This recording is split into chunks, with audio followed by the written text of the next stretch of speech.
रजब भाई क्यों नहीं आए, ये बहुत बड़ा क्वेश्चन है भाई। शौकत खानम कभी भी बाहर का टेस्ट नहीं मांगता, प्रॉपर एक पॉइंट डायग्नोज करता है, उसे एमआरआई बोलते हैं। मेरा ऑपरेट है तकरीबन 8 से 9 घंटे का। कोलोनोस्कोपी में 14 डॉक्टर्स मेरे सर पे खड़े थे। फ्रोजन आइटम्स मेन वजह है कैंसर की। वो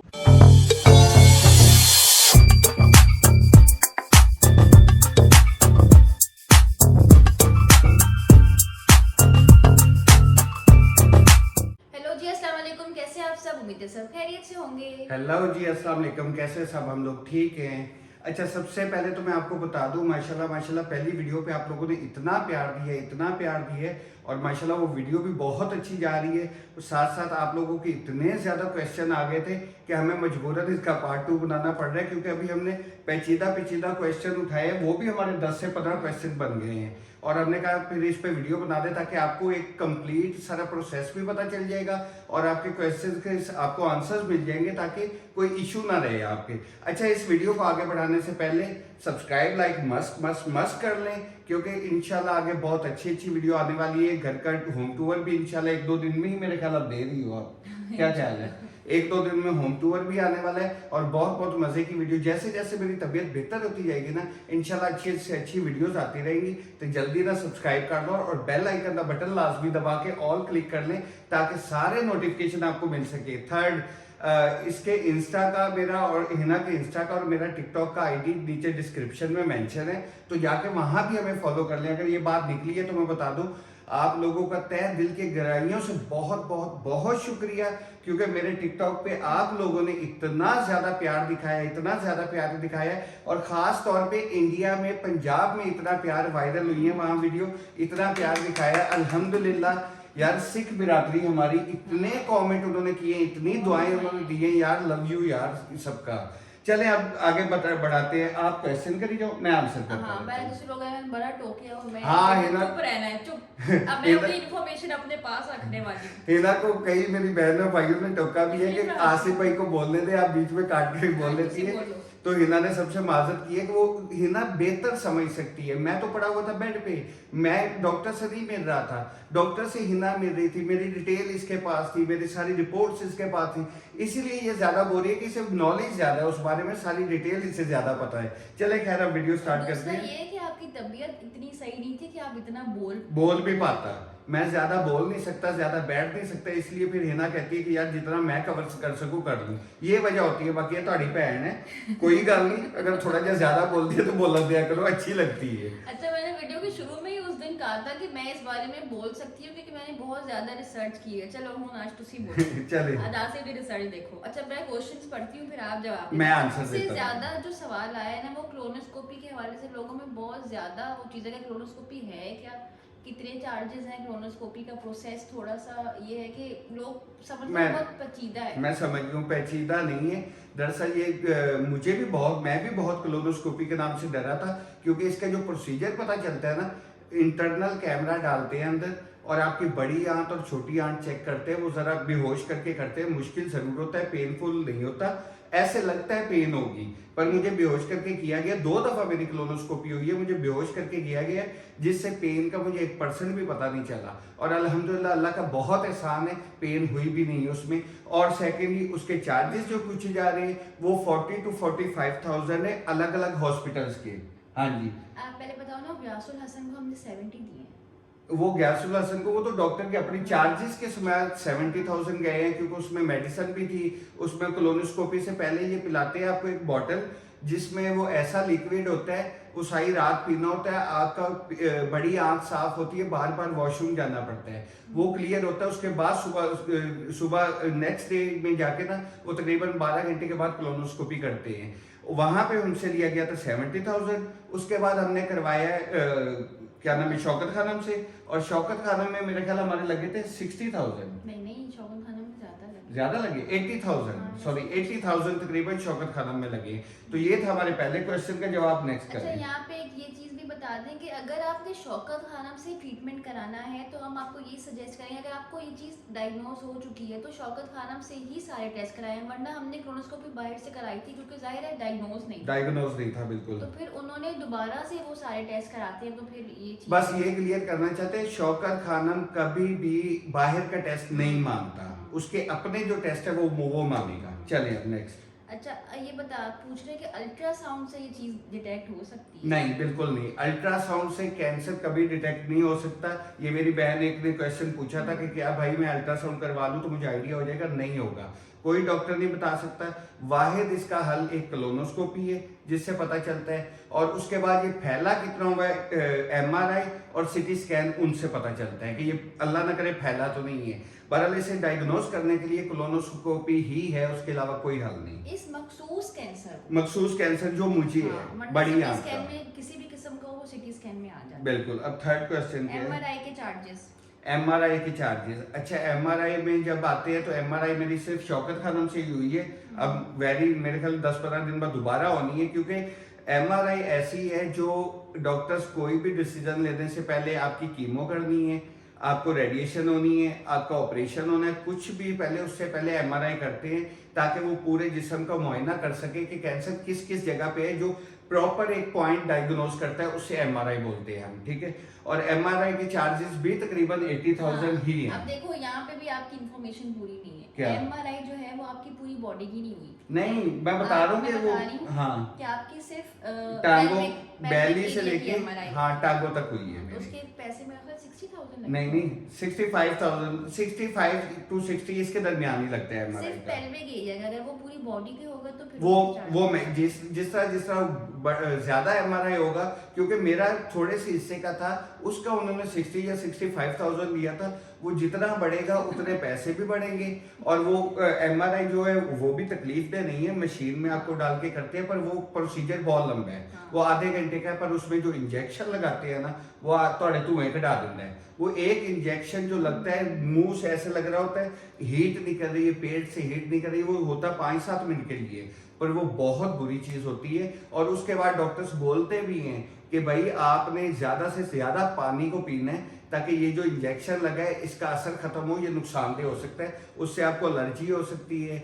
उससे आपको बुखार हो सकता है, उससे आपको खारिश शुरू हो सकती है, किसी किस्म का भी साइड इफेक्ट हो सकता है। नहीं, ये मुझे जो डॉक्टर्स ने बोला मैं वो बता रहा हूँ, साइड इफेक्ट्स काफी हैं, तो वो जरा एहतियात करनी पड़ती है। चलें नेक्स्ट करें।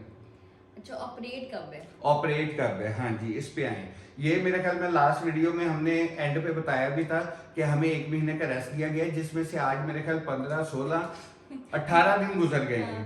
एक कमेंट ये भी आया था कि तुसी ऑपरेशन क्यों नहीं करा रहे? हाँ, एक कमेंट हमारी बहन ने ये किया था, तुसी ऑपरेशन क्यों नहीं करा रहे? मैंने शौक है, मैं नहीं कराना।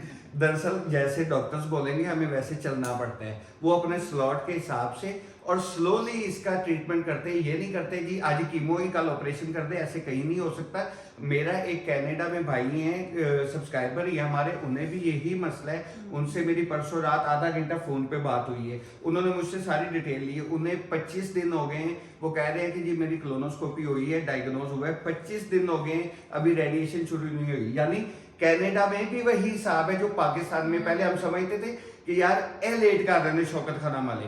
हमें डॉक्टर ने बोला भी था दुनिया में कोई ऐसा हॉस्पिटल नहीं है जो कैंसर के इलाज 14 दिन में कर लेता है। ऐसी बाहर आके हम बोले हैं, हम बाहर आके बोले, ये बोलने लगी, कहती है तुमको पता है। उनको ये कहा था कि भाई इतना दिन हो गए कब ट्रीटमेंट शुरू होगा, तो उन्होंने मेरी काटती सी डॉक्टर ने काटती सी कहा था दुनिया में कोई ऐसा हॉस्पिटल नहीं जिसका 14 दिन में इलाज हो, और ये सच हुआ है। क्योंकि हमें कनाडा में, और हमारे सब्सक्राइबर्स भी डॉक्टर्स काफी हमारी बहनें भाई हैं जो हमें मैसेज करके ये साथ साथ बता रहे हैं कि ये प्रोसीजर होता ही होता है।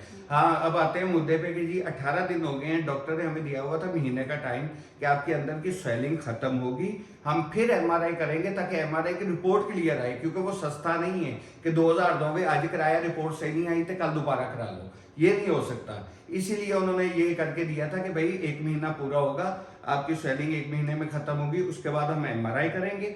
MRI के बाद वो कन्वर्ट करेंगे सर्जन को, फिर सर्जन हमारी रिपोर्ट्स देके टाइम दे देगा कि भाई पैसे जमा करवा दो, इस दिन आपका ऑपरेशन है।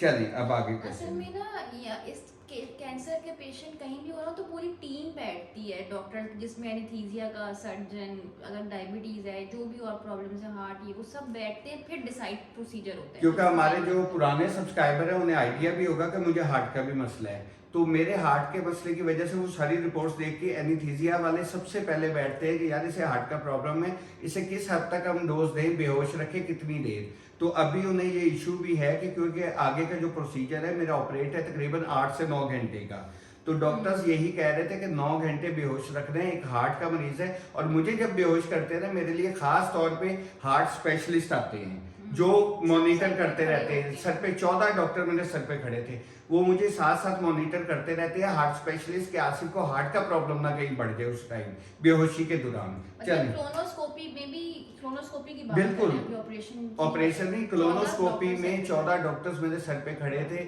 जो 14 के 14 डॉक्टर्स मेरी एक एक चीज को नोट कर रहे थे। मुझे 14 किस्म की मशीनें लगाई हुई थी, ये यकीन माने मैं अंदर जाते देख के डर गया था कि मैं न करन की लगे, बहरहाल वो सेफ्टी होती है आपकी।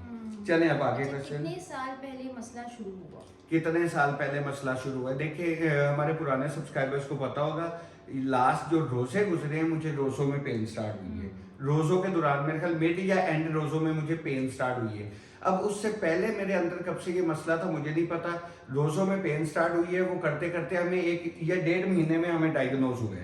मतलब वो 1.5 महीना अगर लगाएं बीच में ऐड करें तो अभी तक 8 महीने पहले मुझे डायग्नोज हुए, 8 महीने हो गए हैं। उससे पहले का कब का मसला था, कितना था कितना नहीं था, वल्लाह आलम, अल्लाह बेहतर जानते हैं, हमें नहीं पता था। नहीं तो हम कहीं और यार रोजों में पेन थी ना, तो पेन इसी चीज की थी, डायग्नोज बाद में, मतलब पेन तब स्टार्ट हो गई थी ना, रोजों में हमें पेन स्टार्ट हो गई थी जब बाद में पेन का पता चला कि ये कैंसर की पेन है। मतलब हमें रोजों से आइडिया है कि यार जब पेन स्टार्ट हुई है कि 8 महीने हो गए हैं। अब उससे पहले कितने अरसे का था ये हमें कोई आइडिया नहीं। बताती हूँ, तो बहुत सारे ये सवाल हैं कि देखिए जब से मैं देखी हूँ ना, आसिफ को 10 साल हो गए हमारी शादी को, तो आसिफ की जो टमी थी ना वो कभी भी प्रॉपरली नहीं था, अपसेट ही रहती थी। बिल्कुल ऐसे ही है, बिल्कुल ये ऐसे चीज जो मैंने नोट किया, मैं आसिफ को कहती थी, तब आसिफ जो है इस चीज को सीरियस नहीं लेते थे, बल्कि हम डॉक्टर्स के गए भी थे तो वो मैदे की दवाइयां देते थे, आपके मैदे में अल्सर है, आपको कॉन्स्टिपेशन। 6 महीने मैंने मैदे की ही दवाई खाई है, वो कहते थे अल्सर है, कॉन्स्टिपेशन रहती है, कॉन्स्टिपेशन के लिए सिरप दे देते थे, वो पीता था, कॉन्स्टिपेशन ठीक हो जाती थी। जैसे ही मैं मेडिसिन छोड़ता था फिर वही मेरा हाल। और इसमें चले वो आगे क्वेश्चन है, सिम्पटम्स पे बात करें। हाँ। सिम्पटम्स के बारे में इतने सवालात आए हैं लोगों में, बहुत मैं ख्याल शायद हमने हालांकि बहुत सही प्रॉपर्ली जवाब दिए हैं, लेकिन शायद कुछ मिस हो गया। कुछ मिस हो गए आप होंगे। बताएंगे कितने टाइम पहले? मैंने ये बताया कि 10 साल से जो मैं देख रही हूँ आसिफ की टमी, मैंने कोई प्रॉपर रूटीन वॉशरूम जाने की वो नहीं थी। अब मैं बताता हूँ, आज से 12 से 15 साल पहले, 12 से 15 साल पहले की बात बता रहा हूँ, मुझे पाइल्स हुआ था। हमारी शादी नहीं हुई थी, मुझे पाइल्स हुए थे और 4 से 5 दिन वो पाइल्स रहे थे। मैंने लाहौर के मोस्टली डॉक्टर्स घूम लिए थे, वो सब ऑपरेट का बोल रहे थे पाइल्स का ना। तो वो चौथे दिन मुझे ना, मेरे एक दोस्त ही हैं, उन्होंने क्या किया, मुझे ना कोई चूरन कहीं मजार से कोई ला के दिया था, जो कैप्सूल भरे हुए थे, दम वगैरह वाला। उन्होंने कहा था ये खा लो, और एक कुरान पाक की कोई सूरत लिखी हुई थी, वो पानी में डाल के रख दी थी, वो डेली पीनी थी। मैंने पीना ही वही पानी था। वो 4 दिन मुझे पाइल्स रहे थे, वो मैं पीता रहा हूँ, ठीक हो गए थे।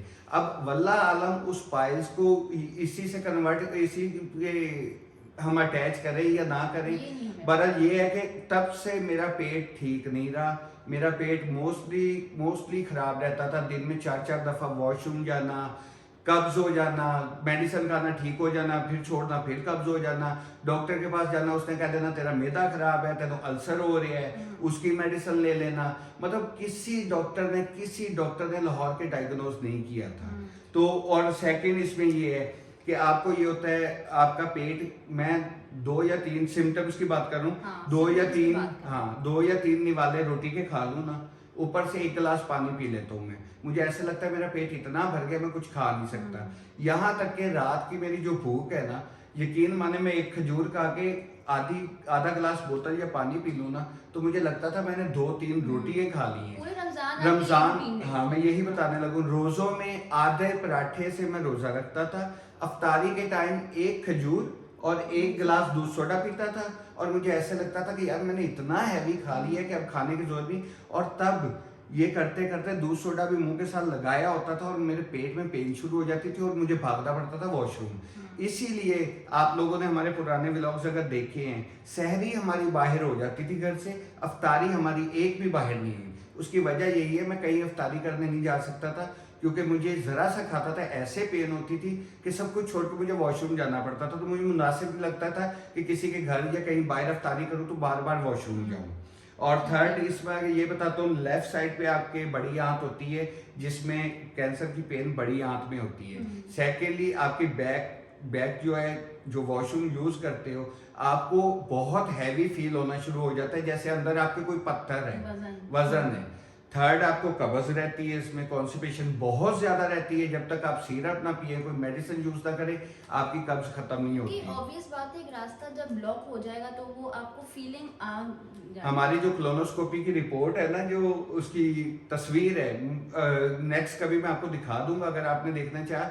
क्लोनोस्कोपी गोल ऐसे पूरी आंत है और इतनी आंत ब्लॉक है, इतनी, मतलब ये हिस्सा इतना सा खुला हुआ है, बाकी सारी ब्लॉक है। तो वॉशरूम कैसे मैं जाऊं जब तक वो सिरप पी के या कोई मेडिसिन यूज करके उसे बिल्कुल स्टूल सॉफ्टवेयर वो लिक्विड नहीं हो जाता, जाना मुश्किल। अब मजबूरन ये बोलना पड़ रहा है क्योंकि समझाना भी है, जरा सी हार्ड होती है तो मैं वॉशरूम जाने में परेशानी होती थी। और ये आज से नहीं, ये मुझे 2 3 4 साल से चल रहा था। अब इसमें अल्लाह बेहतर जाने मुझे ये कैंसर स्टार्ट कब से हुआ था इसका कोई इल्म नहीं, हमें 8 माह से पता चला था। और इसके अलावा सिम्टम्स अगर देखे जाएं तो मतलब वीकनेस बहुत ज्यादा होती किसी थी, भी कैंसर में होती है। मैं ज्यादा काम नहीं कर सकता था, ज्यादा चल नहीं पाता था, थोड़ा सा चलता था सांस चढ़ जाता था, टांगों में मेरे शदीद दर्द रहती थी डेली रात को। 10 साल हो गए, हिना हर दूसरे दिन मेरी रात को टांगे दबाती थी तो मुझे नींद आती थी, वरना मुझे नींद नहीं आती थी। ये वो मेन चीजें हैं जो आपके अल्लाह ना करे कैंसर पेशेंट में आती है। ये वैसे भी किसी को हो सकती है, अल्लाह ना करे, ये ना सोचो कि कैंसर की है मसले होने में। नहीं है कब्ज वैसे भी आपकी टमी खराब हो सकती है, कब्ज हो सकती है, पर मोस्टली ये चीज कैंसर में ही आती कहते हैं ना है। कि स्टमक इश्यूज जो है ना वो बाकी बीमारियों का सबब बनता है, उनको पहले पकड़ लेना चाहिए, ये चीज़ है। अच्छा, इसमें जो जनरल सिम्टम्स है ना कैंसर के, उसमें मैं पहले भी ये बता चुकी हूँ कि loss of appetite, weight loss, ये चीज़ जनरली किसी भी किस्म के कैंसर में वेट लॉस होता ही होता है। मेरा अब तकरीबन 2 माह में 28 kg वेट लॉस हुआ है 2 महीने में, और डॉक्टर्स कह रहे हैं इसे कंट्रोल कर। मैं कैसे करूं यार, खाना खाता हूँ, आधी रोटी खाता हूँ, मुझे ऐसा लगता है कि यार अब वॉमिट हो जाएगी, इससे ज्यादा नहीं खा पाता। मतलब थोड़ी देर बाद है ना, फिर कोई ना कोई चीज थोड़ी देती रहती है कि यार कुछ पेट में जाए, थोड़ी ताकत आए। क्योंकि ये देख रहे हैं, ये मेरे हाथ अब बहुत कम हो गए हैं। मेरे हाथ इतने ज्यादा कांपते थे, मैं पानी का गिलास पकड़ के नहीं पी सकता था। रात को अक्सर मैं आपके कमेंट्स के अब जवाब देता हूँ, खुदा की कसम मैं कमेंट लिख रहा होता हूँ, 4 बार बैक करता हूँ कि मेरा हाथ कांप रहा होता है, तो लिखते हुए मुझे इशू आ रहा होता है। अच्छा, चलें अब मैं एक चीज़ यहाँ पे ये भी बता दूँ कि हमने जो सुना है, जो रिसर्च और डॉक्टर्स से, कि ये चीज़ जो आसिफ का है ये 10 साल अंदर ग्रो करता है, 10 साल बाद ये अपने सिम्टम्स जाहिर करता है। और पॉइंट में जाहिर बता दूं, जो डॉक्टर्स हमें देख रहे होंगे कि पहले आंत में अल्सर हो जाए, अगर अब हम मैदे का अल्सर ट्रीट कर रहे थे, इनकी आंत में अल्सर था। आंत में अल्सर था, पर डॉक्टर्स कह रहे थे मैदे में अल्सर है, इसलिए आपको इशू आ रहा है। कहते हैं अल्सरेटिव कोलाइटिस, तो वो जाके भी कैंसर में तब्दील की हो कहते जाता हैं? है। अल्सरेटिव कोलाइटिस, अल्सर हाँ वही कहते हैं। ओही शोल्डर में पेन होता है। हाँ, एक क्वेश्चन ये आया शोल्डर में, तो शोल्डर में आपके पेन नहीं होता, आपके पेन्स होता है टमी में, बैक साइड पे, टांगों में, और पैरों की उंगलियों तक, छोटी उंगली जो होती है ना उसके मुंह तक, बड़े अंगूठे के मुंह तक पेन जाता है। और ये दबाने से भी ठीक नहीं होता। ये मैंने मिसाजर मंगवा लिया है, वो यूज करता था, उससे भी ठीक नहीं होता। ये अगर थोड़ा सा आर्जी ठीक होता है तो आपकी मालिश करने से ठीक होता है पाँव की। और मालिश के अलावा ये मेडिसिन से भी नहीं पेन रुकती। मेडिसिन कुछ दिन तो आपको कंट्रोल कर देती है, पर उसके बाद ऐसा ऐसा मेडिसिन आपका साथ छोड़ जाती है। मेरा इस टाइम मेडिसिन क्या है, ड्रिप्स भी लगवा रहा हूँ तो वो भी साथ छोड़ गई हैं, मुझे उनसे भी सुकून नहीं मिलता। इसलिए डेली रात को मेरी टांगों की मिसाज होती है, थोड़ा सा सुकून मिलता है। उस सुकून के दौरान अगर मुझे नींद आ जाए तो मैं 2 4 घंटे सो लेता हूँ, वरना वो भी नहीं सो पाता। और किसी टाइम भी घंटा, 1.5 घंटा, 2 घंटे में मेरी आंख खुलती है, इससे ज्यादा मैं नहीं सो पाता। पेन इतनी ज्यादा हो जाती है कि आंख खुल जाती है। डॉक्टर, एक तो लोग उसमें इंटरेस्टेड हैं जिसने सबसे पहले आपको देख के बता दिया। डॉक्टर कौन है? हाँ, सबसे अच्छा। पहले वाला जो अच्छा, पहले वाले डॉक्टर लाहौर में मौलाना Shaukat Ali road main road के साथ ही गली में बैठे हुए, वहाँ पे वो काफ़ी फेमस है डॉक्टर। उनका नाम है डॉक्टर नासिर महमूद, उनका अपना क्लिनिक है डॉक्टर नासिर महमूद, जिनका मैंने पिछली वीडियो में बताया कि मेरे पाँव की नब्ज पकड़ी और टमी में हाथ लगा के बता दिया, जिससे हिना कह रही थी कि बगैर अल्ट्रासाउंड किते किस तरह दसता तुम सही हो जाओ, इनमें जाके पूछांगी। पर बाद में जब हमें डायग्नोज हुआ है और उसने ये देख के उसने हमें रेफर किया था डॉक्टर गयासुल हसन को कि उनके पास आप चले जाओ, आप अपनी कोलोनोस्कोपी करवाओ। खैर उन्होंने जब हम ये डॉक्टर गयासुल हसन उनके शागिर्द भी रहे हैं, वो सीनियर डॉक्टर हैं, तो हम उन्हें पहले तो बोल रहे थे, जब हमें ये सारा कुछ डायग्नोज हुआ है फिर हमें आइडिया हुआ कि नहीं यार उनका एक्सपीरियंस बहुत ज़्यादा था। उन्होंने हाथ लगा के मेरी टमी दबा के बता दिया था कि आपकी बिग इंस्टेटाइन में यानी बड़ी आंत में कोई इशू है, रसौली है। वो किस चीज़ की है आप कोलोनोस्कोपी कराओ, उसमें पता चलेगा। तब हमें नहीं पता था ये क्या, हमें तो दूर दूर तक कैंसर का तो हमें आइडिया ही नहीं था। कैंसर का कहना चाह रहे हैं, कैंसर का वो बातों बातों में उन्होंने थोड़ा सा आइडिया दिया। हमें ये था कि अल्सर कह रहे हैं या रसौली कह रहे हैं, उसका ऑपरेट होगा। मैं इन्हों को कह रहा था रसौली भी हुई, मैं ऑपरेशन नहीं कराना। हमें क्या पता था कि जब ये डायग्नोज होगा ये तो कैंसर की रसौली होगी यार। चले बारा डॉक्टर नासिर महमूद उनका नाम है, अगर किसी को कॉन्टेक्ट नंबर भी उनका चाहिए होगा तो मैं इंशाल्लाह दे दूंगा। अच्छा, बहुत सारे ऐसे कमेंट्स ये भी आए कि लोगों ने कहा कि आप बहुत इन्फॉर्मेशन दे रहे हैं, बहुत लोगों ने ब्लॉग पसंद किया, लेकिन एक चीज़ जो हमने यहाँ पे कवर नहीं की वो भी किसी ने पॉइंट आउट की, वो था कि आपका इमोशनल स्ट्रगल क्या था अब तक। यार उसका तुम बता सकती हो, मैं तो बीमार हूँ। इमोशनल स्ट्रगल तुमने किया है, बेसिकली तो तुम ही आगे रही हो ना, तुम बताओ इस चीज़ का। यार इमोशनली हमने आपस में बहुत स्ट्रगल किया, एक दूसरे को संभाला। और ये चीज़ होती है कि आपके पास अगर मॉरल सपोर्ट हो ना, मेरा ख्याल तो आप किसी भी चीज़ से, और औरत मुझे लगता है इतनी स्ट्रांग होती है कि वो किसी भी चीज़ से मैं लड़ औरत सकती है। नहीं कहूँगा, मैं वाइफ कहूँगा। औरत नहीं, भी औरत माँ के रूप में भी बहुत स्ट्रांग है, वाइफ यार के रूप माँ में, के बहन के रूप रूप मैं में। माँ के रूप में एक बात बताऊँ, मेरी माँ को पता चला था उन्होंने रो रो के बुरा हाल कर दिया माँ था। कमजोर पड़ जाती है। इस ये क्योंकि माँ तो माँ है ना, उसका भाई कलेजा फटता है, उसकी औलाद ये है। भी सही है। बेगम जो है ना, आपको अगर आपकी बेगम सपोर्टिव है ना तो आप इसे कवर कर जाओगे। मैं हमेशा से पहले दिन से 8 माह से एक बात हर दूसरे व्लॉग मुझे पूरा करने दो, ये बात हर व्लॉग में एक लफ्ज बोलता आ रहा हूँ कि हिना ना होती और आप लोग हमारी वाईटी फैमिली मुझे बहुत सपोर्ट करती है, बहुत अच्छे कमेंट, बहुत सहारा दिया, बहुत सारी दुआएं दी है। मैं नाम नहीं गिन सकता यार, एक नाम नहीं है, माशाल्लाह हजारों की तादाद में नाम है।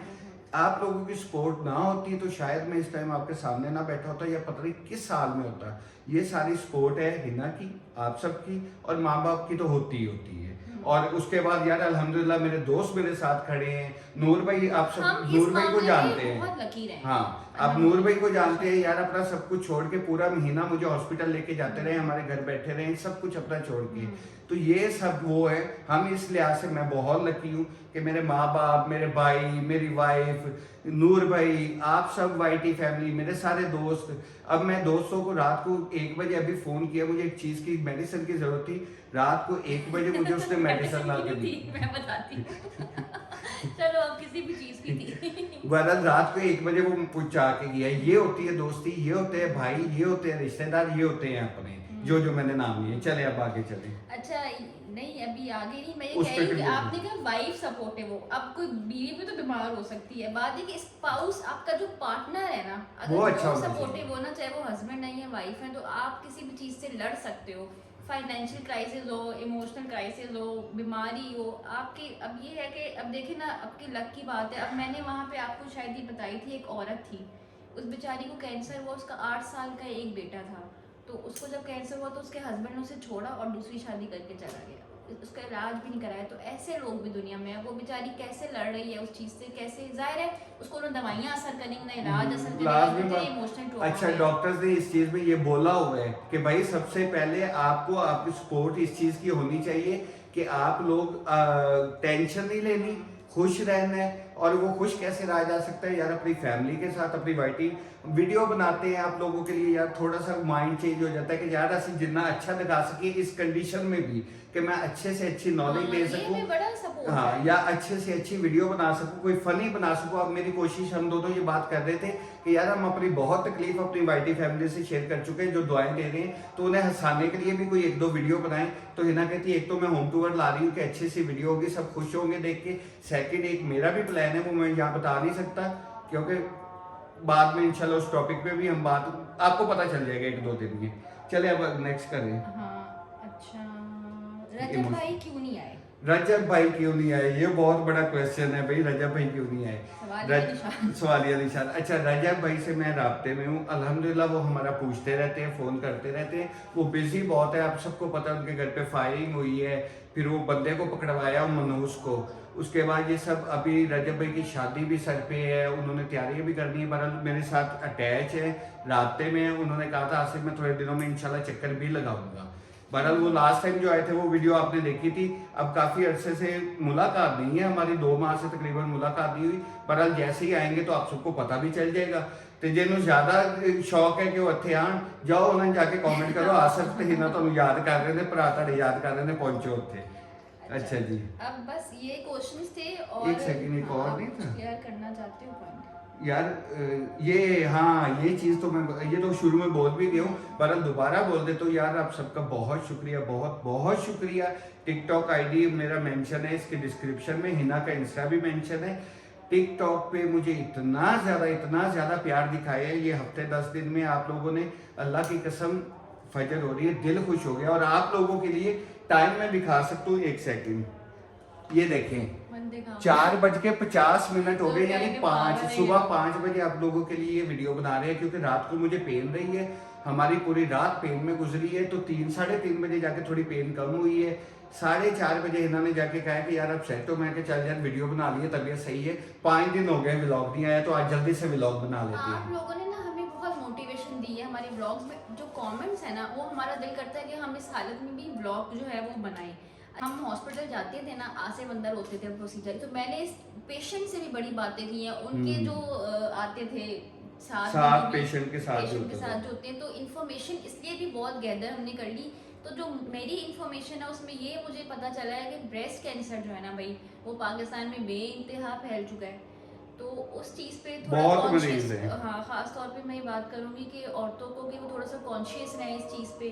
आप रिसर्च कर सकते हैं गूगल पे, और ये सब चीज़ें अपने आप को अपडेट रखें इन चीज़ों से, कि गूगल भी हमें बहुत बहुत अब तो हेल्प हो गई है, आप कुछ भी गूगल कर सकते हैं, लेकिन गूगल कभी कभी तो हल्की बीमारी भी कैंसर से पहुंचा दे रही। तो स्पेशलिस्ट से छोटे छोटे मसाइल जो है ना, वो मेरा ख्याल जनरल फिजिशियन से नहीं, स्पेशलिस्ट के पास जाएं और अपना ख्याल रखें, हेल्दी खाएं, प्रिजर्वेटिव वाले खाने बिल्कुल अवॉइड करें, जो फ्रोजन आइटम्स हम बाजार से लेते हैं, हालांकि हमने नहीं खाए, नहीं खाए, कभी कभी कहीं खाए में हो, लेकिन फ्रोजन आइटम्स मेन वजह है कैंसर की, वो भी एक वजह है। चलें जी, वीडियो काफी लंबी हो रही है और फजर भी हो रही है, जाने शुरू हो रही हैं। दुआओं में याद रखिएगा, कल मिलेंगे एक नए व्लॉग में। लाइक सब्सक्राइब लाजमी कर लें, और सब नए बहन भाई आने वालों को वेलकम करते हैं इंशाल्लाह। आप लोगों के लिए, सबके लिए अच्छी अच्छी वीडियोस आगे आएंगी। दुआओं में याद रखिएगा। ओके, टेक केयर, अल्लाह हाफिज।